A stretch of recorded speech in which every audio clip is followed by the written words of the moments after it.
We will be working all hours of the night, weekends, and holidays, enforcing the laws and putting our lives on the line. At every LAPD graduation, there are always some men and women who didn't just want a career in law enforcement.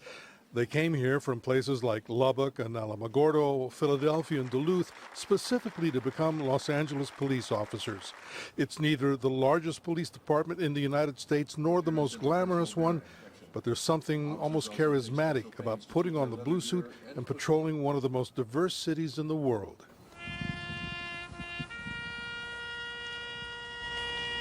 To be an LAPD officer is to come to work with the knowledge that the end of your watch could be around the next corner or waiting at the end of a Code 3 call. Hands up! Don't shoot! Hands up! Don't shoot! Protecting and serving is often a thankless job, and now with the deployment of dash cams and body cams, there's no doubt that every split-second life or death decision is going to be reviewed by people with a lot of time to consider the possibilities.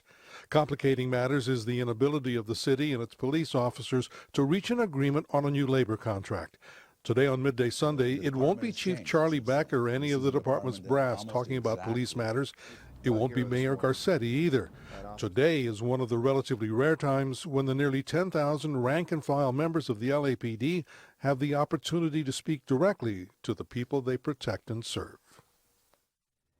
Good Sunday morning, everybody. Our guests today are from the Los Angeles Police Protective League. Sitting right next to me here, Joretta Sandoz. She is a sergeant with the league, but you're also a director. Vice President. Vice President. Yes. And with us also is, forgive me because I'm so intrigued by the fact that we've got these folks here. Craig Lally. Craig Lally. Craig Lally is here, Lieutenant, and he is the President. What's the big issue these days? When in the locker rooms before the roll call, what is it? Is it cameras? Yeah, one of the reasons it just came out. We're at meet and conferred stage with the body cameras. We just got sent a rough draft of the policy, the actual policy of the on-body cameras. The officers in Central Division, a portion of Central Division were testing 3 different companies to figure out what company they wanted to go with. Mm-hmm. So now it's come back to the Police Commission. We got a rough draft of the actual rules, and we just got that a short time ago, so we're starting with going over the policy. Beyond the technology and the company and all the rest of that stuff, what's the feeling about walking around with a camera on? Well, with the officers, of course, it's new. It's something that has never been done before as far as body cameras. And mainly, they want a fair policy. They want to make sure it's not the gotcha era. We're way beyond that, and that's something that the meet and confer, that we will make sure that it's not a gotcha era and that the officers are treated fairly and that the policy is fair. But is that even possible in this era when we have so many things political and so many things going on within the department in terms of what you and I in a conversation earlier referred to as betrayal? Right. Well, our goal on this policy, and I hope it's the same goals as the department is, we want to make it fair and consistent. You know, it's not only protecting the rights of the officers, it's protecting the rights of the citizens and civil liability for the city. Mm-hmm. So it's multifaceted. It's not just protecting the officers' rights. And we got to get this right because it's the most important thing on the table right now as far as I'm concerned. But is it the sort of thing, am I wrong in assuming that there's generally resistance to putting these on? No, I would disagree with you on that. I knew a lot of the officers that were in the pilot program.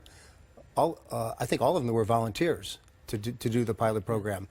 So I got a lot of feedback from them. A lot of them said it's a great system. It's another tool, and basically that you can have to. So if there comes a situation when a citizen makes false allegations against you, it's overwhelming evidence that the incident didn't happen. So I talked to a lot of officers that actually happened to in the pilot program, mm-hmm. and they were very happy with the system. Have you had some feedback suggesting that citizens that you come in contact with, that they're not particularly anxious to be seen on these cameras either?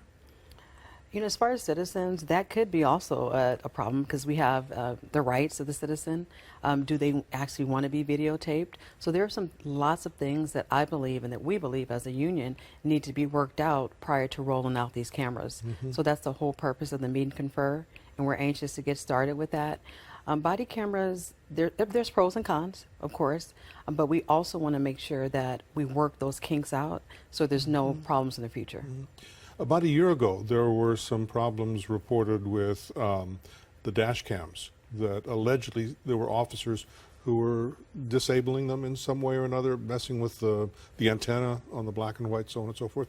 First of all, was that really happening? That's true. My understanding, it did happen, but I think it was very exaggerated, the amount. I think, and I don't know who did it, but my understanding is that it was possibly it did happen, but it was really blown out of proportion. And since then, we haven't had any incidents since the initial stages of the in-car camera. I haven't heard of any instances of anything going wrong. When you talk to those 10,000 men and women, if they had their druthers, would they rather not have the cameras? Whether it's in the dashboard or on their body? You know, I would say yes, because police officers, especially LA police officers, they're honorable, and some feel, and I won't say all of them, but some feel that these cameras are pretty much, let's watch what they're doing. But there's a bigger picture here.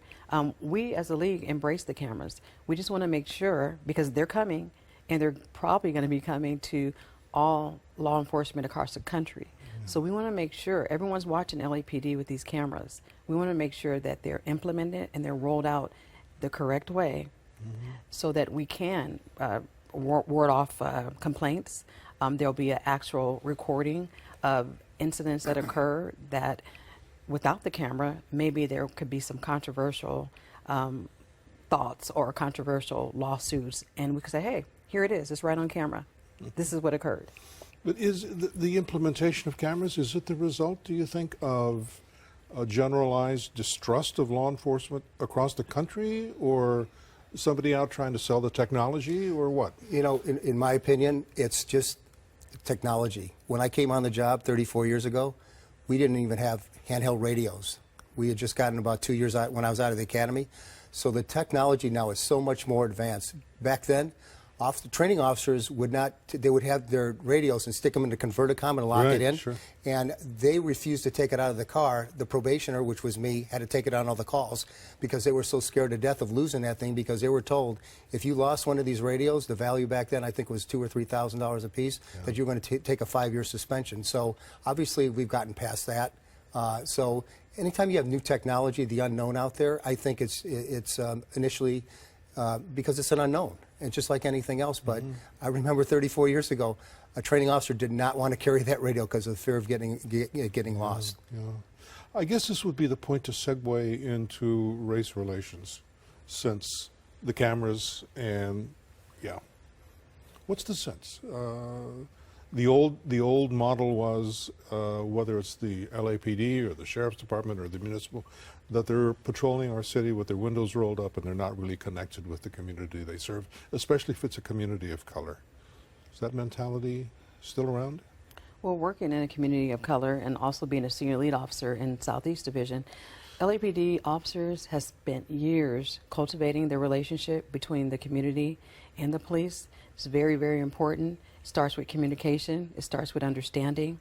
Are there people who still have conflict with the police? Absolutely. There'll always be conflicts with the police, but I think to minimize it, do what the officers are doing. They're out in their community. They're more active.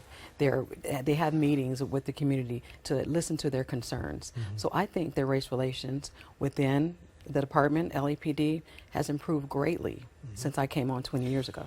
As an observer of you at work, the department, law enforcement at work, there are two things that I've noticed. When there's a female officer or a female deputy there, it tends to calm things down a little bit. But the fact that you show up and you're a lady or a gentleman of color, does that help or does it work against you? Well, that's twofold. And I've been in both situations where it has helped, and I've also been in situations where it did not help, because it was, okay, you're one of them. you're not one of us. So that situation just has to be worked out. But then there are situations where they'll come to me and they'll say, oh, she's a female and she's African American, so let me talk to her. Maybe she understands my plight. Maybe she understands what's going on. One of the worst things growing up in Hollenbeck, one of the worst things that we would see would be a car rolling up and having a black or a Hispanic officer riding there along with a white one, because we knew that we knew most of the time the officer of color was going to be especially difficult with us, especially rough with us, to prove that they could be to their white partner. Does that stuff still go on? I would say no. You're looking at me. No, I mean, I haven't seen it. Okay. So no, I can't sit here and say that it does go on because I haven't seen it. Yeah. On that note, let's take a break. We'll come back and we'll regroup a little bit and we'll talk about, how about the labor contract? Sounds Yeah? good. Great. Okay. Thank you. Thanks. Stay with us. We'll be right back. This is Midday Sunday. We're talking with the Los Angeles Police Protective League. Our guests are Sergeant Jaretta Sandoz and Lieutenant Craig Lally. The contract. How long have you been without a contract? We've been without a contract since June 30th, 2014. But you've been negotiating longer than that? Yes, we started negotiations in February of 2014. Now, in the website that I referred our viewers to earlier, lapd.com, the league's website, you have an interesting editorial, interesting comment there, where you write that if the city paid its officers what they're worth, couldn't afford them. Absolutely. Expand. LAPD officers are the best. They're the best in the country, the best trained, professional. They go out there each and every day and do their job, protect and serve the citizens of Los Angeles. So what they're actually worth, the city can't afford. So what we're asking for is fair compensation. What is fair? How do you judge that? We judge fair by we're being paid 13th in the region, so which means there are 13 other law enforcement agencies in our surrounding areas that make more than us. So as we keep falling behind, and as we keep getting zeros, we fall farther and farther behind. Thus, officers are leaving. Our trained officers are leaving to other departments. Where does the city come up with the money to pay the officers what they're worth? Well, I know, just like any other big city police department in the country, we get budgeted most of the, in our situation in LA, it's about $1 billion out of an $8 billion budget. To me, it's all about priorities. The reason we have so much, we pay so much is because of we have 10,000 employees, city employees. And if you go to Boston, New York, Chicago, to scale, it's exactly the same. Basically, what I think, they got to find the money, because the bottom line is we have a vast majority of our recruits going through the academy are graduating, walking out the back doors, and going to neighboring cities. We got to fix that problem. If we don't fix that problem with higher salaries and better benefits, we'll never stop the sieve from happening. Yeah. It's going to be a continuous turnover. Where does the money going to come from? Are we going to raise taxes? Or are we going to cut some fat? What do we do? Well, you can start with cutting some fat, because it's an $8 billion budget. Yeah. Okay, and like So I said, where's the fat? well, I don't have the budget in front of me right now, Yeah. so But in general terms, I mean, are we paying our deputy chiefs, assistant chiefs too much money? Well, each year we've done our homework. Each year the city starts with the city actually ends with a surplus each year, because as you know, there's revenues that come in each and every day to the city from all these businesses that are going up downtown. There's revenues. So instead of having saying that we're actually below budget and that they can't afford pay raises, you need to look at the last 5 years, and it does show that the city has a surplus. So there's going to have to be something cut off, some fat cut off, as you were saying, but police officers have to be appreciated, and they have to be paid what they're fairly. How far is this going to go? You went, the league did the very unusual thing of declaring an impasse, which is something that employers normally do. Did that have any effect? Well, we're at impasse, and our mediation hearing is actually scheduled next week, February 13th. So the bottom line is we're at one end of the spectrum, the city's at the other end. The mediators are supposed to try to get us closer together on a contract, and we'll see what the mediator says, because it's an independent body that's supposed to look at all the facts. Is it a situation where there's politics involved, and maybe even a demonstration of power? We're the city. We can squish you like this? You know, the mayor states that he has to be fiscally responsible. We definitely understand that, but we also have to make sure the citizens are safe in this city, and that comes back to crime is up. And with officers leaving, crime is going to continue to go up. So we need to make sure that our priorities are straight as far as public safety. Public safety is number one. It's paramount. People want to feel safe in their city. They want to be free of crime and incident of crime. And that's the job of the police officer. And officers, LAPD officers, do that very well. But when we have officers leaving in droves, 400 left last year to go to different agencies. So if we keep depleting our forests, crime is going to be on the rise. Businesses will leave, and revenues will cease. What about the chances of an epidemic of blue flu? Blue flu, we cannot do blue flu. Blue flu is illegal, and that is not something that our union would advocate for. Police officers, LAPD, they're the best. They're going to continue to do their job. But we just want to be appreciated, and we want to be paid fair compensation. And to piggyback on what Joretta says, there hasn't even been any rumors about any police officers going out on some type of blue flu. It's not even discussed. So just to let you know that. We've also talked about it in the beginning, about, I used the term earlier, betrayal. You have a piece, and I recommend that folks point your browsers at that and take a look at your piece on the discipline system in the LAPD and the culture that makes a lot of officers looking over their shoulder because they're concerned about having disciplinary problems leveled against them, even though they may be inappropriate. What's going on? Well, in my opinion, and I'm going on 35 years on this job, and in my opinion, and the vast majority of the police officers, is that our discipline system has been fraudulent for at least 40, 50 years. We're working on the same discipline system that we have in place now that Chief William Parker instituted 50 years ago. But he was a reformer, don't forget. He was a reformer, but times have changed, and the bottom line with most of the officers, they feel it's not fair. It's not fair. There's a lot of preferential treatment going when people do get disciplined. Sometimes you get a situation where one officer could have one complaint and the identical complaint can go to another officer. One will get disciplined. The other one generally won't even have a complaint written against them. So there's a myriad of problems with the discipline system. We currently have three captains that are on our department who sits on Board of Rights who are currently suing over the discipline system because they feel they're being unfairly treated after they render a verdict at a trial board, and then the chief or somebody above them does not like the decision. So the first time in my history that I've been on the job that we actually have command staff that actually sit on Board of Rights say it's not fair. Does this affect the kind of service, the kind of work that your officers are doing on the street? Well, yeah, they're afraid to do anything.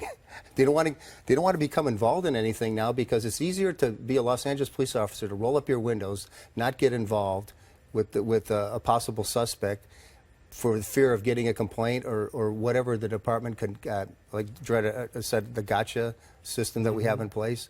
That's the fear out there, and we got to change. We can't let that affect the way the officers do business. If we do that, we're all going to fail. The citizens are going to fail. The city's going to fail. Very quickly, because we're about to run out of time, is there any hope to reform that?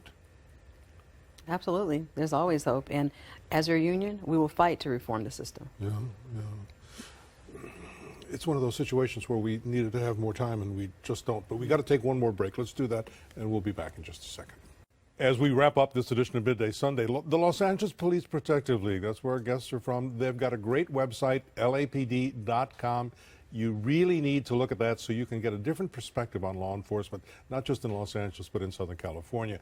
And if you've missed that, you can go to our site, myfoxla.com. You'll find a link there that will take you directly to the Protective League site. So we've got about a minute left. What message do you want people to remember? What do you want them to know after having watched this program?